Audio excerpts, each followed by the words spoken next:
নতুন বছৰত নতুন নিয়ম 1 জানুৱাৰীৰ পৰা হলনি হল বেংক খোলাৰ নিয়ম লগতে বন্ধ কৰাৰো নতুন নিয়ম জানো আহক এই সন্দৰ্ভত সবিস্তাৰে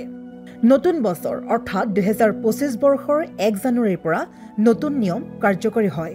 ষ্টেট লেভেল বেংকাৰ্স কমিটিৰ সভাত এই সিদ্ধান্তত সিল মোহৰ লগোৱা হৈছে বেংকৰ হৈতে যেহেতু প্ৰতিজন লোকৰে সম্পৰ্ক আছে হেহে এই খবৰ সকলোৰে বাবে অতিকৈ গুৰুত্বপূৰ্ণ কিয়নো হলনি কৰা হল বেংক খোলা আৰু বেংক বন্ধ কৰাৰ কিছু নিয়ম প্ৰতিটো বেংকৰ নিৰ্দিষ্ট সময়সূচী থাকে আৰু সেই অনুসৰি বেংক খোলা আৰু বন্ধ কৰা হয় কামৰ সময় নিৰ্ধাৰিত হয় সেইমতে বিভিন্ন বেংকৰ পৃথক পৃথক সময়সূচীৰ বাবে কেতিয়াবা সমস্যাত পৰে গ্ৰাহকসকল এই সমস্যাৰ সমাধানৰ ক্ষেত্ৰত আগুৱাই আহিল মধ্য প্ৰদেশ চৰকাৰ বেংকিং সেৱা উন্নত কৰাৰ লক্ষ্যৰে গুৰুত্বপূৰ্ণ পদক্ষেপ লোৱা হয় এতিয়াৰে পৰা মধ্য প্ৰদেশৰ সকলো চৰকাৰী বেংক একে সময়তে খুলিব আৰু বন্ধ হ'ব নতুন বছৰ অৰ্থাৎ 2025 বৰ্ষৰ 1 জানুৱাৰীৰ পৰা নতুন নিয়ম প্ৰযোজ্য হয় এই দিনটোৰ পৰা সকলো বেংক পুৱা 10 বজাত খুলিব আৰু বিয়লি 4 বজাত বন্ধ হয় ষ্টেট লেভেল বেংকাৰ্স কমিটিৰ সভাত এই সিদ্ধান্তত লগোৱা হয় সিলমোহৰ কমিটিৰ বিশ্বাস আৰু ইয়াৰ ফলত গ্ৰাহকসকলৰ কিছু সুবিধা হ'ব পূৰ্বতকৈ সুসংহত হ'ব বেংকিং সেৱাও কিন্তু হঠাৎ বেংক খোলা আৰু বন্ধৰ সময়সূচী সলনি কৰা হ'ল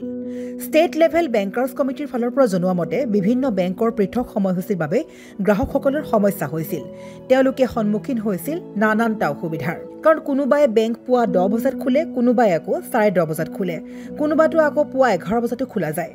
যাৰ ফলত সমস্যা হৈছিল গ্ৰাহকসকলৰ দৰকাৰী কামত গৈ দেখে বেংক বন্ধ তেতিয়া আন বেংকলৈ দৌৰিব লগা হয় গতিকে গ্ৰাহকসকল নানানটা সমস্যাত পৰে বেংকলৈ যোৱাৰ প্ৰয়োজন হলে তাৰ আগতে বেংক কিমান বজাত খুলিব হেয়া জানিবলগীয়া কথা বন্ধ কৰাৰ ক্ষেত্ৰতো একেই সমস্যা হয় সমগ্ৰ বিষয়টো বিভ্ৰান্তিকৰ হৈ পৰিছিল আৰু এই সমস্যা দূৰ কৰিবলৈ এটা সময়ত বেংক খোলা বা বন্ধ কৰাৰ নিয়ম আৰম্ভ কৰা হৈছে যাৰ ফলত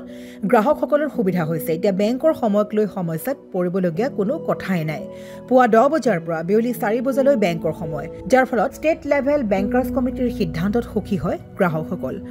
আৰু মধ্য প্ৰদেশ চৰকাৰে লোৱা এই সিদ্ধান্তত সকলোৱে যেন সুখী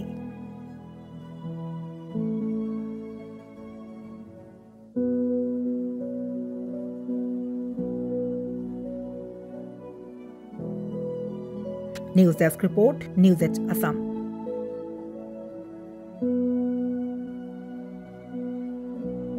আপুনিও হাতত লৈছে নেকি ডাঙৰ ডাঙৰ কনষ্ট্ৰাকচনৰ কাম আপুনিও হাতত লৈছে নেকি ডাঙৰ ডাঙৰ প্ৰজেক্টৰ কাম সিমেন্ট ফ্যাক্টৰী ডাঙৰ ডাঙৰ ব্ৰিজ ৰিফাইনাৰী প্লান্টকে আদি কৰি যিকোনো কনষ্ট্ৰাকচনৰ কামৰ বাবে প্ৰয়োজন হয় ভিন্ন টাইপৰ ক্ৰেন সাৰ্ভিসৰ গতিকে এতিয়াই যোগাযোগ কৰক ক্ৰেনেক্স ক্ৰেন হায়াৰিংক য'ত crane available up to 500 tons capacity যোগাযোগ নম্বৰ 0361405218 অথবা 9101145560 অথবা 9085099815 ঠিকনা ঘোষ এপাৰ্টমেণ্ট ৰুম নং 2 second floor opposite Guwahati Refinery main gate Nunmati